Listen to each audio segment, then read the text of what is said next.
So last class में हमने पढ़ा था कॉन्स्टिट्यूशन व्हाई एंड हाउ का हाफ चैप्टर। अब हम जहाँ पे छोड़ा था उसके आगे से कंटिन्यू करेंगे। आई होप सो आपने नोट्स बनाए होंगे, 1 मार्कर अभी तक लर्न कर लिए होंगे, क्योंकि जैसे ही चैप्टर कंप्लीट होगा मैं अपना टेस्ट अपलोड करूंगी जिसके आंसर्स आपको लिखने हैं। You have to let me know in the comment section कि आपके फिर कितने स्कोर बन रहे हैं। जो भी मैं टेस्ट में क्वेश्चन डालूंगी वो सारे इंपॉर्टेंट क्वेश्चन है आपके पेपर पॉइंट ऑफ व्यू से। उसमें 1 मार्कर, 3 मार्कर, 5 मार्कर सब कवर्ड है। तो मैं जो जो पॉइंट्स मार्क कराती जा रही हूँ वो आपको अंडरस्टैंडिंग होनी चाहिए कि आप खुद से भी बना के लिख सको उसको। ठीक है, तो हम इसी तरीके से पढ़ रहे हैं पेपर पॉइंट ऑफ व्यू से कि आपका कॉन्सेप्ट भी क्लियर हो और साथ साथ में आपको पॉइंट्स बुक के टॉपिक के अंदर ही मिलते जाएं कि हाँ मुझे एग्जैक्टली क्या टॉपिक्स क्या पॉइंट्स लिखने हैं अपने आंसर में। सो आज का हमारा टॉपिक है बैलेंस्ड इंस्टीट्यूशनल डिजाइन। हमने इसका ऊपर का सारा कवर कर लिया था। आज हम ये पढ़ेंगे कि इंस्टीट्यूशनल डिजाइन करना क्यों जरूरी है और उसके बीच में एक बैलेंस क्यों चाहिए। अब देखो, किसी भी इंस्टीट्यूशन के बीच में अगर बैलेंस नहीं होगा तो ऑब्वियस सी बात है कि वो कॉन्स्टिट्यूशन की पावर को मिसयूज कर सकता है। हो सकता है वो सबवर्टेड यानी कि वो डैमेज कर दे हमारे कॉन्स्टिट्यूशन को, या पावर को मोड़ तोड़ के यूज करना, जिसे हम करप्शन कहते हैं या पावर का मिसयूज करना कहते हैं। तो अगर इंस्टीट्यूशन के बीच में एक बैलेंस नहीं होगा यानी कि पावर डिवाइडेड नहीं होगी ऑर्गन्स में, so it will be difficult कि हम ट्रस्ट कर सके कि पावर मिसयूज नहीं हो रही। ऐसा नहीं है कि पावर अब मिसयूज नहीं हो रही, बट तब ज्यादा होती है, अब कम हो रही है तभी, और हो रही है तो उसके अगेंस्ट केसेस भी होते हैं। और वो केस हम कैसे कर पाते हैं? बिकॉज ऑफ कॉन्स्टिट्यूशन जो उसमें रूल्स लिखे हैं। सो एक बैलेंस होना बहुत जरूरी है ताकि मोनार्की सिस्टम को हम खत्म कर सके, मोनोपोली ऑफ पावर ताकि ना हो पाए। सो हमारे इंडियन कॉन्स्टिट्यूशन में हम कैसे कह सकते हैं कि हाँ बैलेंस है पावर का? सो हम ऐसे कह सकते हैं क्योंकि हमने पढ़ा था बचपन में भी, एक हॉरिजॉन्टल पावर डिस्ट्रीब्यूशन है हमारे इंडिया के अंदर, दैट इज लेजिस्लेटिव, एग्जीक्यूटिव और जुडिशरी के बीच में पावर डिवाइडेड है। लेजिस्लेटिव जो लॉ बनाती है, एग्जीक्यूटिव जो ध्यान रखती है कि वो लॉ इम्प्लीमेंट करती है उस लॉ को, और जुडिशरी जो ध्यान रखती है कि लॉ इम्प्लीमेंट अच्छे से हो रहा है कि नहीं हो रहा, और अगर नहीं हो रहा तो उसके अगेंस्ट केस करना। सो उसके अगेंस्ट एक्शन लेना। ठीक है, केस तो हम लोग करेंगे। सो बैलेंस इंस्टीट्यूशनल डिजाइन मतलब है हमारे इंडिया के अंदर, ये सबसे बेस्ट एग्जांपल है ये पॉइंट प्रूव करने का कि हमारे इंडिया में एक पावर डिस्ट्रीब्यूशन है, मोनोपोली ऑफ पावर बिल्कुल भी नहीं है। तो अगर ये असर्शन रीजनिंग में ट्रू फॉल्स में है क्या मोनोपोली ऑफ पावर एग्जिस्ट करती है, वी ऑल नो कि मोनोपोली ऑफ पावर इंडिया में एग्जिस्ट नहीं करती है। हमारे इंडिया में बैलेंस ऑफ पावर है, और वो बैलेंस होना जरूरी भी है ताकि कॉन्स्टिट्यूशन में जो भी रूल्स लिखे हैं, ये नहीं किसी को पावर दी गई है तो कोई उस पावर के दम पे उसको मोल्ड कर अपने हिसाब से उसको इंटरप्रेट कर मिसयूज कर ले पावर का। So it is very necessary कि हम एक बैलेंस रखें पावर के बीच में, और एक किस इंस्टीट्यूशन के पास कितनी पावर होगी वो। और हमने ऊपर पॉइंट्स पे पढ़ा था कि रीजनेबल रिस्ट्रिक्शंस के साथ इनको पावर मिलती है, ऐसा नहीं कि अनलिमिटेड पावर मिलती है। अब नेक्स्ट इज कि चलो ठीक है हमने इनको पावर दे दी, लिमिटेड पावर दे दी, इसका मतलब कभी ये तो नहीं कि कॉन्स्टिट्यूशन में हम चेंजेस कर सकते हैं, मतलब कॉन्स्टिट्यूशन फ्लेक्सिबल है, हम उसमें किसको कितनी पावर दे रहे हैं हम अभी भी मतलब उसमें ऐड ऑन कर सकते हैं, या उसको हम डिडक्ट कर सकते हैं किसी की पावर। सो अगर हमें किसी की पावर ऐड ऑन करनी है, मान लो स्टेट की या सेंटर की, हमें डिडक्ट करनी है उनकी पावर, तो वो हम नहीं कर सकते, इतना आसान नहीं है, उसके लिए स्पेशल मेजोरिटी लानी पड़ती है। वो थोड़ा हम चैप्टर 9 में पढ़ेंगे आपके। फिलहाल हम ये समझेंगे कि कॉन्स्टिट्यूशन फ्लेक्सिबल भी है और रिजिड भी है, दोनों है, वो रिजिड भी और फ्लेक्सिबल भी है। रिजिड कैसे है? कुछ ऐसा पार्ट है कॉन्स्टिट्यूशन का जो हम चेंज नहीं कर सकते, जैसे प्रियम्बल हो गया, जिसे हम इंट्रोडक्टरी पेज या इंडेक्स पेज ऑफ कॉन्स्टिट्यूशन कहते हैं, जिसमें हमारा पूरा लिखा हुआ है कि हमारी कंट्री सॉवरेन है, रिपब्लिक है, इंडिपेंडेंट है, इक्वालिटी मिलती है हमें, जस्टिस है, ये सारी चीजें जो प्रियम्बल में लिखी हैं, कुछ की टर्म्स, राइट? तो वो हमें बताता है कि हम वो चीज चेंज नहीं कर सकते उसमें जो लिखा है प्रियम्बल में। हम फंडामेंटल राइट्स जो हर एक इंडिविजुअल को मिलते हैं, कितने मिलते हैं फंडामेंटल राइट्स? मैंने लास्ट क्लास में बताया था, पहले 7 थे, राइट टू प्रॉपर्टी हट के अब बेसिक में आ गया है। 6 फंडामेंटल राइट्स हमारे पास हैं जो हम चैप्टर 2 में पढ़ेंगे। Chapter 2 is completely about fundamental rights, ये 6 राइट्स को अच्छे से एक्सप्लेन कर रहा है वो, और वो काफी इंटरेस्टिंग चैप्टर है। अब कॉन्स्टिट्यूशन मतलब रिजिड तो है कि हम फंडामेंटल राइट्स को हाथ नहीं लगा सकते, हम प्रियम्बल को हाथ नहीं लगा सकते, इससे और कुछ जैसे स्टेट या सेंटर को किसी को ज्यादा पावर देनी है, पावर डिडक्ट करनी है, इसके लिए भी हमें हम ऐसे all of a sudden change नहीं कर सकते, इसके लिए हमें स्पेशल मेजोरिटी चाहिए होती है। तो मतलब कॉन्स्टिट्यूशन रिजिड तो है, लेकिन वो फ्लेक्सिबल भी है। दोनों बहुत कॉन्ट्राडिक्टरी टर्म्स, अपोजिट टर्म्स है, but this is the fact कि वो फ्लेक्सिबल भी है। कैसे? इसके अलावा और कुछ और अगर हम रूल छोड़ दें पावर शेयरिंग वगैरह का, तो there are certain basic laws जिसे हम चेंज कर सकते हैं या हम एड ऑन कर सकते हैं। जैसे मान लो मुझे मतलब मुझे नहीं, मतलब पार्लियामेंट में जो लोग बैठे हैं वो डिसाइड कर रहे हैं कि हम हाई कोर्ट और सुप्रीम कोर्ट के जजेस की जो रिटायरमेंट एज है उसको हम बढ़ा देते हैं। तो ये वो कर सकते हैं, वो चेंज कर सकते हैं, वो मतलब फ्लेक्सिबल है हमारा कॉन्स्टिट्यूशन में, वो चेंज आ सकता है। या आपको रिटायरमेंट एज के साथ साथ उनकी सैलरी इंक्रीज करनी हो हाई कोर्ट और सुप्रीम कोर्ट की, जो हम चैप्टर 9 में पढ़ेंगे कैसा हुआ भी है, जजेस की जो हाई कोर्ट की जजेस की एज पहले 60 थी रिटायरमेंट की, फिर 62 कर दी गई, तो वो चेंज हुआ, मतलब फ्लेक्सिबल है हमारा कॉन्स्टिट्यूशन, ये चेंजेस हो सकते हैं। लेकिन कुछ जो नहीं हो सकते मैंने बताया, तो इसका मतलब क्या, आप एग्जाम्पल दोगे जो मैंने भी एग्जाम्पल बोले, और आप एक एग्जाम्पल देखिए अपने पॉइंट को प्रूव करोगे, कॉन्स्टिट्यूशन रिजिड भी है पर वो फ्लेक्सिबल भी, वो दोनों है। कैसे, वो आप एग्जाम्पल दोगे कि हम प्रेम्बल जैसे चेंज नहीं कर सकते, इस वन एग्जाम्पल, मतलब वो रिजिड है। फ्लेक्सिबल में आप हाई कोर्ट के जजेस का एग्जाम्पल दे सकते हो।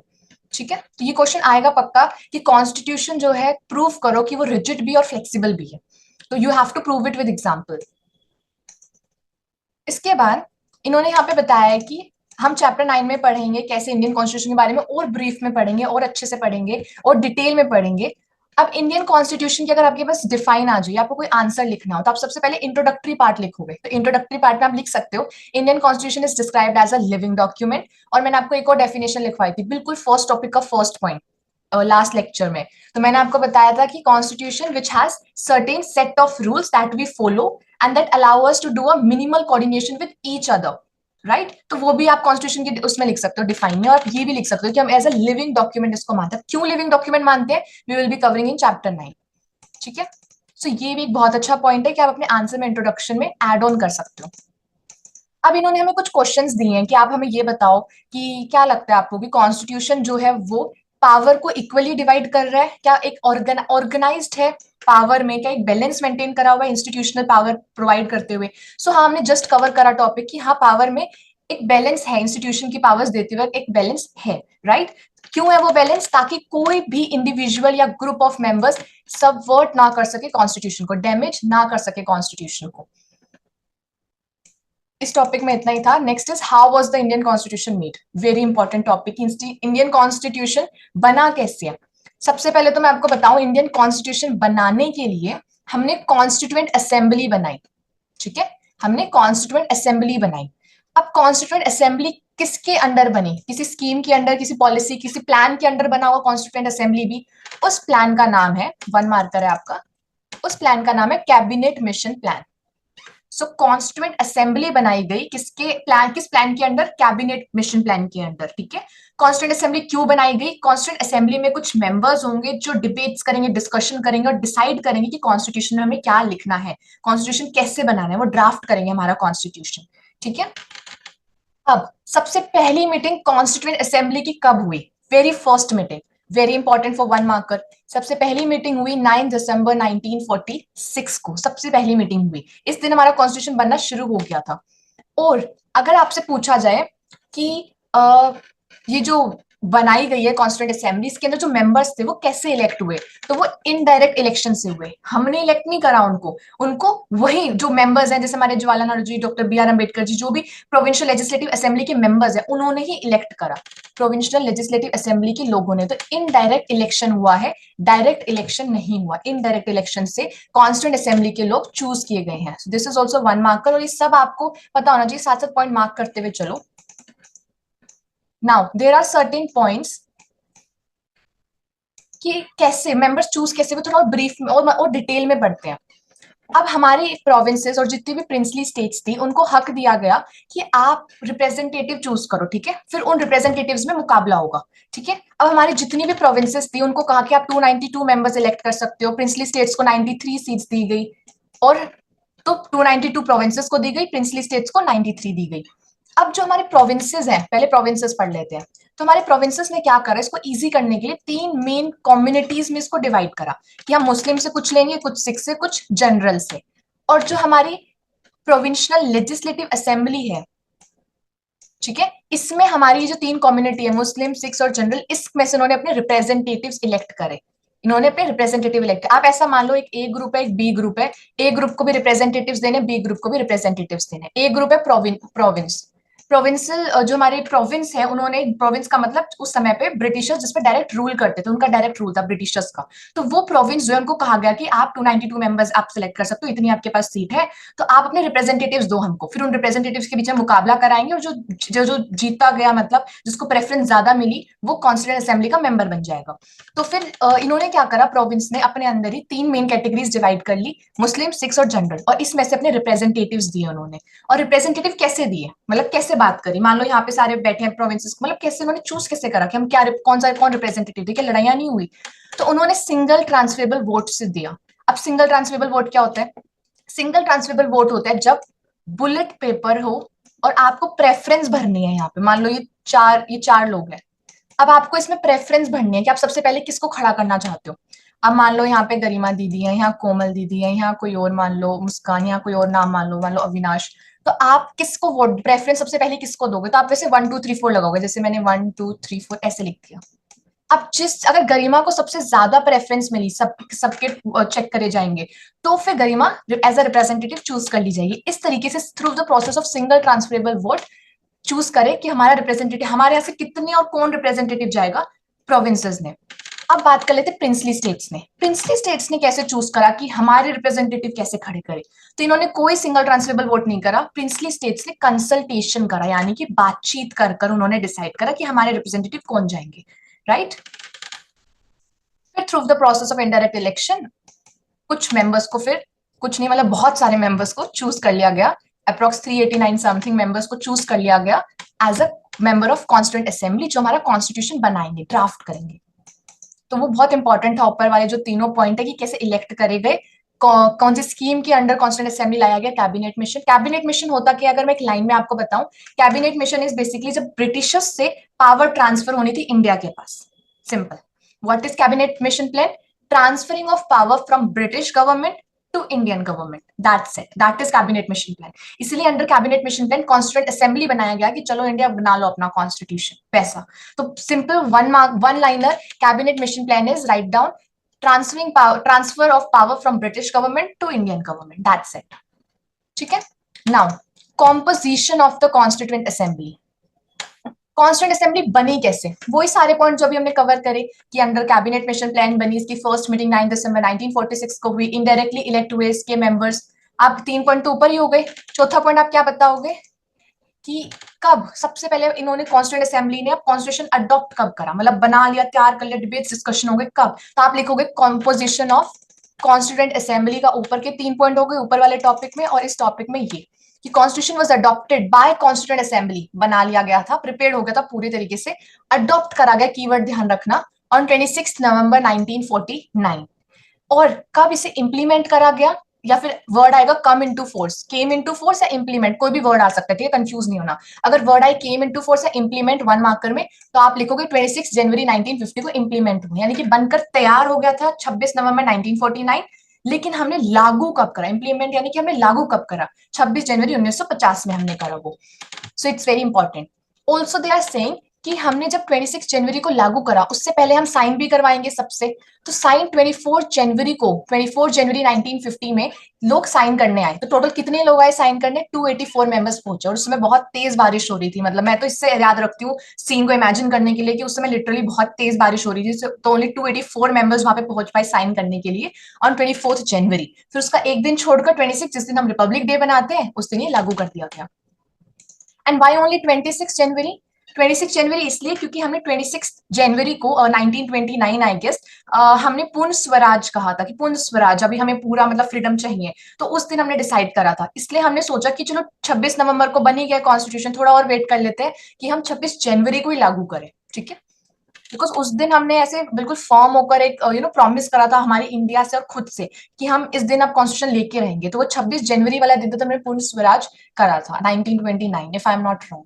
If I am wrong just let me know in the comment section, and if you have any doubt you can comment me down. So these are the some points that you have to write down in your answer. पूरा composition में पिछले topic से लेकर यहाँ तक जो जो point मैंने अभी आपको मार्क कराए हैं, दे आर वेरी इंपॉर्टेंट। इसके बाद कुछ मार्क करने लायक नहीं है, बट इन्होंने ये बताया कि पार्टीशन बहुत ज्यादा हुआ, ठीक है। ऑब्वियसली पार्टीशन हुआ, बहुत ज्यादा क्या पार्टीशन हुआ पाकिस्तान और इंडिया के बीच में, तो लड़ाई हुई, ब्लड शेड हुआ, ठीक है, कितना खून खराबा हुआ, उन्होंने वो यहाँ पे बताया हुआ है।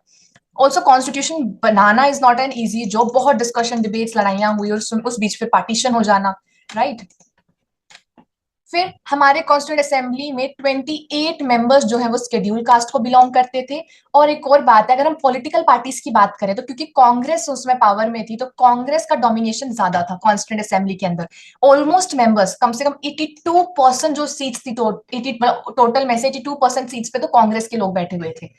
तो कांग्रेस का डोमिनेशन उस समय ज्यादा था, अगर हम पॉलिटिकल पार्टीज में बात करें तो। Okay, now the principle of deliberation, इस टॉपिक में आपको ये बताया गया है द प्रिंसिपल ऑफ डेलिबरेशन में कैसे डिबेट्स हुई, डिस्कशंस हुई. This topic is not important but just for your understanding you should know कि it was not that easy कि ऐसे चुटकी बजाए कॉन्स्टिट्यूशन बन गया. मैंने आपको लास्ट लेक्चर में बताया था कि हमें 2 साल 11 महीने और 17 दिन लगे कॉन्स्टिट्यूशन बनाने में. बहुत डिबेट्स डिस्कशंस हुई. तो it was not that easy. ठीक है, हर छोटी छोटी बात पे डिस्कशन हो रही थी, हर छोटी छोटी बात पे डिबेट्स हो रही थी, एक दूसरे से डिसएग्रीमेंट्स हो रहे थे. लेकिन देयर इज वन एक्सेप्शन, एक ऐसी चीज जिसपे बिल्कुल डिबेट नहीं हुई. Can you guess? एक ऐसी चीज जिसपे बिल्कुल डिबेट नहीं हुई and that is universal adult suffrage that we all have. कि राइट टू वोट एक ऐसी चीज है जिसपे बिल्कुल भी डिबेट नहीं हुई. It is written here, you can mark it for 1 mark कि दिस इज वन थिंग. इसके अलावा सब पे डिबेट हुई. किसी छोटे से छोटे टॉपिक को, बड़े से बड़ा टॉपिक को, बस एक इस पे डिबेट नहीं हुई क्योंकि सबको ये पता था कि ये हक तो सबके पास होना ही होना चाहिए. कैसे पता था हमको ये? Because of national movement. और उससे पहले जो हमारे साथ डिस्क्रिमिनेशन हुआ तो हमें ये तो पता था कि ये चीज तो होनी होनी चाहिए सबके पास, ये राइट तो होना चाहिए, द राइट टू वोट. ठीक है, so just mark it for 1 marker, it's really important. अब प्रोसीजर क्या है, कैसे बनाया गया? अब कॉन्स्टिट्यूशन बनाने के लिए 8 मेजर कमिटीज बनाई कॉन्स्टिट्यूएंट असेंबली के अंदर ही. कॉन्स्टिट्यूएंट असेंबली में बहुत सारे मेंबर हैं, उसी के अंदर 8 मेजर कमिटीज बनाई गई कि चलो ये पर्टिकुलर जो कमेटी है वो इससे इस फील्ड से जुड़ी हुई चीजें करेगी, जांच स्क्रूटिनी करेगी, मींस जांच पड़ताल करेगी, फिर उसके लिए चीजें लेके आएगी, डिबेट्स डिस्कशन करेगी, फिर हम लॉज बनाएंगे उस पर. तो हर एक कमेटी की एक फील्ड दे दी कि आप इस फील्ड पे, ताकि काम आसान हो जाए. जैसे पावर शेयरिंग करते काम आसान होता है, तो यहाँ पे वर्क को डिवाइड कर ले कि ये फील्ड पे ये कमेटी फोकस करेगी ऐसे करके. और उनके लीडर्स कौन थे? ऑब्वियसली हमारे prominent Jawaharlal Nehru ji, Rajendra Prasad ji, B R Ambedkar ji, ये सारे कमिटीज के हेड हुआ करते थे, चेयरमैन हुआ करते थे. लेकिन बहुत बार ऐसा होता था, जैसे कि बी आर अम्बेडकर जी, हम सबको पता है कि वो चाहते थे शेड्यूल कास्ट के लिए कुछ ना कुछ आए. ठीक है, उनकी अपलिफ्टमेंट की बात करी जाए तो उनके कांग्रेस से और गांधी जी से तो मतलब डिसएग्रीमेंट्स हो जाती थी. सिमिलरली जवाहरलाल नेहरू जी की डिसएग्रीमेंट हो जाती थी सरदार पटेल जी के साथ. तो ये डिसएग्रीमेंट होना बहुत नेचुरल सी बात है क्योंकि आप डाइवर्सिटी इतनी है इंडिया में, आप उनको रिप्रेजेंट कर रहे हो वहां पे, उनके लिए लॉज बनाना. So it was really not that easy task. तो ये आप प्रोसीजर्स में लिखोगे. प्रोसीजर में अगेन आप पिछले 2 टॉपिक का भी रेफरेंस ले सकते हो, वो पॉइंट्स भी ले सकते हो, वो भी सब प्रोसीजर के अंदर ही आएगा. और ये 2 पॉइंट और ऐड कर लेना आप 8 कमिटीज वाला. ठीक है, now inheritance of the national movement. अब inheritance of the national movement का मतलब है कि हमें नेशनल मूवमेंट से होने के कारण ये पता लग गया था क्या चाहिए और क्या नहीं चाहिए. हमें ये पता लग गया था डिस्क्रिमिनेशन नो, हमें पता लग गया था अनटचेबिलिटी नो, हमें चाहिए क्या? इक्वालिटी. मतलब वी वर वेरी क्लियर कि हमें क्या चाहिए और क्या नहीं. सो ये सबसे अच्छी बात थी नेशनल मूवमेंट की, नेशनलिस्ट मूवमेंट की, कि हमें से ये पता लग गया था कि क्या कमी थी, क्या हमारे साथ डिस्क्रिमिनेशन हुआ, हमारे साथ क्या कुछ हुआ जो नहीं होना चाहिए था. तो कॉन्स्टिट्यूशन उस चीज को नजर रखते हुए बनाया गया. जैसे बहुत ज्यादा इनइक्वेलिटीज हुई, राइट, पार्शियलिटीज हुई, तो वो नहीं होनी चाहिए थी. सो एक ये एडवांटेज रहा हमें. अब हमें क्या हमें चाहिए क्या नहीं चाहिए, ये हमारे ऑब्जेक्टिव रेजोल्यूशन में लिखा था. इट इज वेरी इंपॉर्टेंट, जो नेहरू जी लेकर आए थे 1946 में. What is objective resolution now? इसके अंदर कुछ गाइडलाइंस लिखे थे कि हाँ ये प्रिंसिपल्स तो होने चाहिए हमारे कॉन्स्टिट्यूशन में, और हमारे प्रेम्बल में है भी वो. जैसे कि कुछ प्रिंसिपल्स हैं like equality, liberty, democracy, sovereignty, और ये हमारे सब प्रेम्बल में लिखा है, इंडेक्स पेज में लिखा हुआ है ये हमारे. तो ऐसा नहीं है कि नेहरू जी ने ऑब्जेक्टिव रेजोल्यूशन में जो लिखा हुआ नहीं, ये चीजें हुई हैं और ये चीजें हमें चाहिए भी थी, दे वर नेसेसरी फॉर अस. सो आप 1 मार्कर ऑब्जेक्टिव रेजोल्यूशन के इसकी डिफाइन लिखोगे कि दिस वर द गाइडलाइंस और the things that we learn from nationalist movements कि व्हाट हैपेंड विद अस और what should not happen with us. So in this way कुछ principles बनाए गए, set of principles are written in objective resolution. कुछ आप लिखोगे set of principles are written in objective resolution which is defined by Nehru. Second point Jawaharlal Nehru ji, कब? Year 1946 में. Third point, second या third आप कोई भी पॉइंट बना सकते हो इसको. आप कुछ प्रिंसिपल्स के नाम बताओगे. देखो हर चीज का मैं आपको एग्जांपल बता रही हूँ, एग्जांपल मेंशन करना जरूरी है ताकि टीचर को ऐसा लगे आपका कॉन्सेप्ट क्लियर है, जो कि है भी क्लियर. सो क्यों ना एग्जांपल दिया जाए. तो आप इक्वालिटी, लिबर्टी, डेमोक्रेसी, ये सेकंड पॉइंट में एग्जांपल में लिखोगे. Now this is the box. इस बॉक्स में बहुत सारे प्रिंसिपल्स लिखे हुए हैं कि ऑब्जेक्टिव रेजोल्यूशन में क्या क्या था. जैसे इंडिया जो है वो इंडिपेंडेंट होना चाहिए, सॉवरेन होना चाहिए, रिपब्लिक होना चाहिए. तो ये सारी चीजें, इनमें से सब तो आप लर्न नहीं कर पाओगे, कोई 3 पॉइंट भी आप लर्न कर लो, मोर देन एनफ. मैक्सिमम 3 या मिनिमम 2 पॉइंट लर्न कर लो. 3 मार्क में अगर आएगा तो बहुत अच्छे से कर पाओगे. Okay, now institutional arrangements. Institutional arrangement again the same topic कि बैलेंस होना बहुत जरूरी है. लिखा है ना, बैलेंस होना बहुत जरूरी है. एक अरेंजमेंट, एक ऑर्गेनाइज्ड गवर्नमेंट होनी चाहिए. ठीक है, इंस्टीट्यूशन जो है हमारा, जो गवर्नमेंट होगी जैसे ऑर्गेनाइज्ड वे में होना चाहिए. पावर मिसयूज नहीं करनी चाहिए, वो एक राइट बैलेंस मेंटेन होना चाहिए. ठीक है, जैसे कि एग्जीक्यूटिव, लेजिस्लेटिव, जुडिशरी, फिर से they are giving the same example. Now they are saying कि कैसे हमने पार्लियामेंट्री फॉर्म को भी अडॉप्ट करा और फेडरल अरेंजमेंट को भी, यानी कि पार्लियामेंट्री फॉर्म यानी कि हो गया हमारा लेजिस्लेटिव, एग्जीक्यूटिव और जुडिशरी की कैसे इनके बीच में एक पावर डिस्ट्रीब्यूशन है और ये जिस तरीके से वर्क करते हैं। सिमिलरली फेडरल अरेंजमेंट यानी कि सेंटर और स्टेट की वो एक दूसरे के पावर में दखल अंदाजी नहीं करते, दोनों को अपनी सर्टेन पावर दी गई है under certain, obviously under reasonable restrictions, right. तो हमने क्यों ये पार्लियामेंट्री फॉर्म और फेडरल अरेंजमेंट अलग अलग करा? व्हाई? सो दैट कुछ मिसयूज ना कर पाए कोई अपनी पावर का, बैलेंस मेंटेन रहे, डेमोक्रेसी मेंटेन रहे, करप्शन ना आ सके। बिकॉज ऑफ दीज रीजन हमने पावर डिस्ट्रीब्यूट करी और हमें दो अरेंजमेंट्स लेकर आए, ठीक है। नाउ अब हमने हमारे इंडियन कॉन्स्टिट्यूशन की खासियत ये है कि हमने अलग अलग कंट्री से कुछ ना कुछ लिया है। मतलब हमें जिस कंट्री की जो चीज अच्छी लगी, नॉट डायरेक्टली कि हमने पूरा कॉपी पेस्ट कर दिया, पर हमने किसी की भी कोई चीज अच्छी लगी तो हमने उसको अपने इंडिया की नीड के हिसाब से उसको मोल्ड कर कर उसको अडॉप्ट कर लिया, ठीक है। इंडिया की नीड के हिसाब से हमने उसको मोल्ड कर अडॉप्ट कर लिया। वो क्या क्या चीजें आपके 1 मार्कर में पूछा जा सकता है, जैसे ब्रिटिश कॉन्स्टिट्यूशन में first pass the post, parliamentary form of government, the idea of rule of law, ठीक है। ये आप मतलब दिन में 5 से 6 बार इसका मतलब देख लोगे तो अपने आप ही याद हो जाएगा, ठीक है। डीपीएसपी अभी क्या होता है, चैप्टर 2 में है डीपीएसपी, हम वहां पे ध्यान से पढ़ेंगे इसको। DPSP is also easy. तो हमने किस कॉन्स्टिट्यूशन से क्या लिया, इट्स वेरी इंपॉर्टेंट कि आप थोड़ा आंखों के नीचे 5 बार भी ऐसे देख लो तो हो जाएगा, ठीक है। जैसे इसको वॉलपेपर लगा लो एक दिन के लिए ताकि बार बार यही आपके आगे आए। सो विद दिस हमारा चैप्टर यहीं पे खत्म होता है एंड आई होप सो कि चैप्टर बहुत अच्छे से आपको समझ आया हो। एंड आई जस्ट विश कि आपको मेरा टीचिंग स्टाइल बहुत पसंद आ रहा है। अगर आपको कोई भी चीज डाउट है आप मुझे कमेंट में बता सकते हो, या कोई भी आप मुझे सजेशन देना चाहते हो आप दे सकते हो। Now I will meet you in the next lecture, जो मोस्ट प्रोबेबली चैप्टर 2 होगा शायद। And I also teach English, history और मैथ्स और अलग अलग चीजें, हम अलग अलग सब्जेक्ट्स कवर कर रहे हैं इस चैनल पे। So please do support us, do subscribe our channel. For any doubt, again, comment down. Until then, bye bye.